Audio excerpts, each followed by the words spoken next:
मैं आज मौजूद हूँ तहसील गोला में। यहाँ पर मजदूर कल्याण सेवा समिति संपूर्ण उत्तर प्रदेश द्वारा गरीब मजदूर आंदोलन का धरना चल रहा है और हम यहाँ पर आए हुए हैं तो काफ़ी लोग धरने पर बैठे हैं। हम इन लोगों से कुछ बात करना चाहते हैं, तो आइए इनसे बात करते हैं कि आखिर धरना किस बात को लेकर चल रहा है, क्या इनकी मांगे हैं, क्या सरकार मांग नहीं मान रही है। तो चलते हैं, आइए बात करते हैं। शुभ नाम आपका जान सकते हैं, क्या है, क्या यहाँ पर धरने पर बैठे हैं? ये हमारा सुखलाल गौतम नाम है। मैं गरीब मजदूर कल्याण सेवा समिति का अध्यक्ष हूँ। हमारी समिति पूरे 6 वर्षों से कार्य कर रही है। सामाजिक सभी गाँव में जाके सरकार मांग की हमारी मांगों को लेकर बैठे हुए हैं और जो मांगे हमारी पूरी नहीं हुई। हमने 17 को ज्ञापन दिया था, 17 जून को। तो उस ज्ञापन में इन्होंने कोई सुनवाई नहीं की, ना ही कोई एसडीएम के साथ सुनवाई की, ना ही कोई पुलिस सुरक्षा व्यवस्था दी। हमारे साथ बहुत दुर्भाव किया एसडीएम साहब ने। उसके बावजूद भी हमारी कोई सुनवाई नहीं हो रही है। शासन प्रशासन से मैं मांग यही करता हूँ कि हमारी मांगों को पूरा करे। हमें वेतन भत्ता समिति को दिया जाए, गुजारा भत्ता दिया जाए। हम लोग सभी गरीब मजदूर हैं और इसी तरीके से हमारा अपमान किया जाता है। शासन प्रशासन से मेरी मांग है कि हमारा आज 6 साल से अपमान कर्मचारी अधिकारी उनके कर रहे हैं और हमारा जो शासन प्रशासन है वो हाथ पर हाथ करके बैठा हुआ है। उनके खिलाफ़ कोई कार्रवाई नहीं की जा रही है। हमारी जो गरीब मजदूर भूमिहीन पट्टे हैं उन पर पैमाइश नहीं की जा रही है। इसके बावजूद कोई सुनवाई नहीं की जाती है।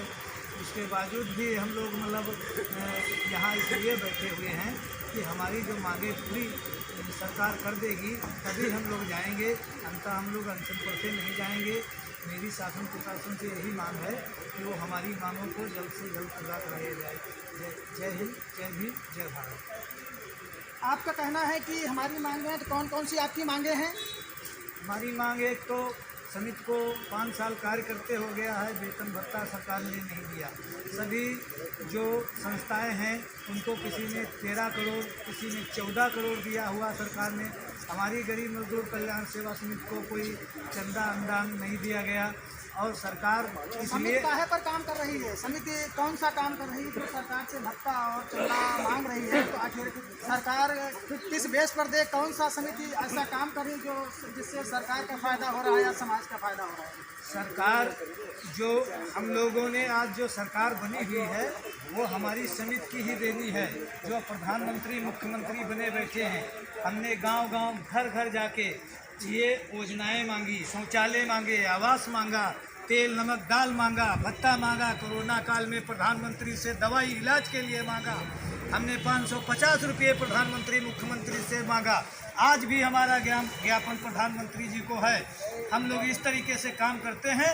आज अगर समिति काम ना करती तो आज प्रधानमंत्री मुख्यमंत्री कुर्सी पर नहीं बैठे होते।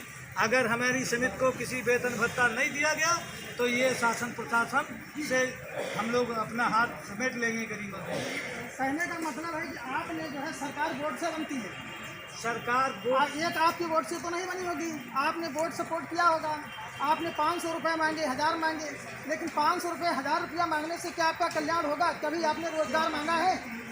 हमने 4 बार रोजगार का ज्ञापन दे चुके हैं प्रधानमंत्री जी को कि हमें उन्होंने अभी 22 में कहा था कि हर घर को एक रोजगार देंगे, हर घर को एक नौकरी देंगे और उन्होंने अमीरों को ही दे दिया। अमीरों को जो पैसे देते हैं ये कर्मचारी अधिकारी जो बैठे हुए हैं डीएम एसडीएम, ये उसी को नौकरी पे अपना दस्तखत करते हैं जिससे पैसा पाते हैं। और गरीब मजदूर का बच्चा आज भी MA BSc पढ़ा हुआ है जो शासन प्रशासन को क्या दिखाई नहीं पड़ रहा?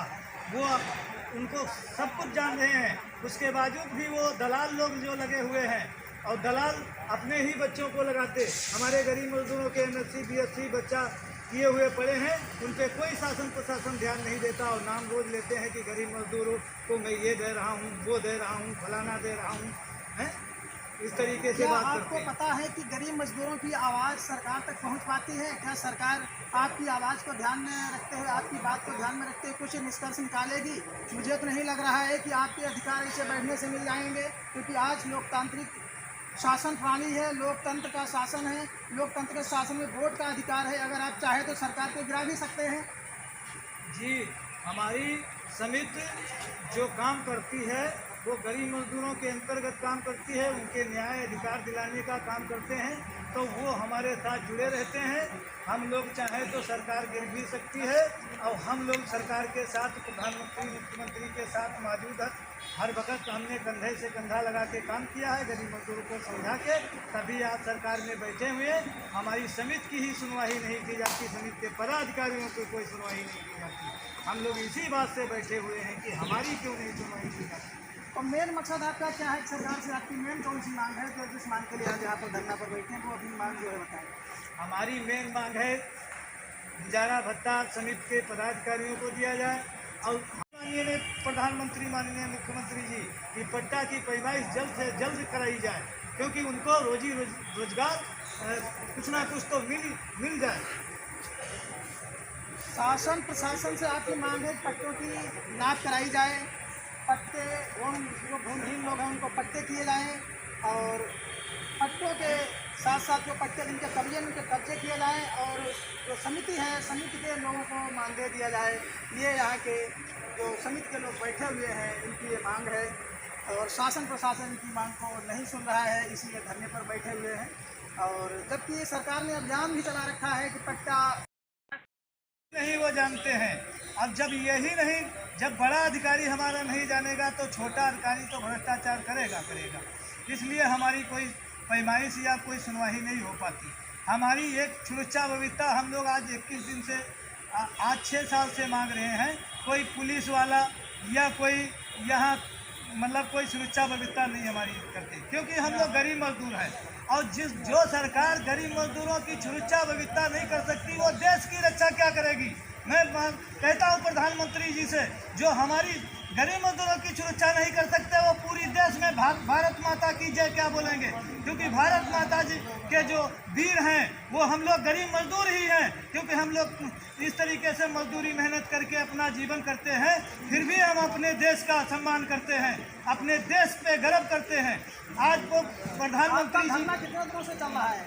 हमारा धरना आज हो गया है 18 दिन चलते हुए। 18 दिन में हमारी कोई सुनवाई नहीं, कोई सुरक्षा व्यवस्था नहीं। कप्तान कहते हैं कि आपकी सुरक्षा व्यवस्था क्या कहें, एसडीएम साहब कहते हैं आपको गोली मार दे कोई, आपको पत्थर मार दे मेरी जिम्मेदारी नहीं, आपको जान से कोई मार दे हथियार से मेरी जिम्मेदारी नहीं। किसी शासन प्रशासन की यहाँ पर कोई जिम्मेदारी नहीं। हम गरीबों की कीड़ा मकोड़ा की तरह प्रधानमंत्री मुख्यमंत्री समझते हैं, कीड़ा मकोड़ा। इसलिए मैं गुजारिश करता हूँ कि हम कीड़ा मकोड़ों को अगर इन्होंने ध्यान में नहीं रख के दिया तो हम यही कीड़ा मकोड़ा इनको सीट से उतार देंगे आने वाले समय में। आप देख रहे हैं मानव दर्पण न्यूज। अभी आपने सुना कि बता रहे इनकी मांगे हैं कि मजदूरों को पेंशन दी जाए, जो समिति के लोग हैं उनको पेंशन दी जाए, और जो पट्टे पत्रावली है उनकी पैमाइश की जाए, लेकिन सरकार इस पर कोई ध्यान नहीं दे रही है। इसलिए हम और जितने भी आला अधिकारी हैं यहाँ के, वो मनमानी पर तुले हुए हैं और वो अपना काम कर रहे हैं, सरकार चुप्पी साधे हुए हैं। इसी के साथ मानव दर्पण न्यूज के साथ एडवोकेट प्रताप सिंह की रिपोर्ट।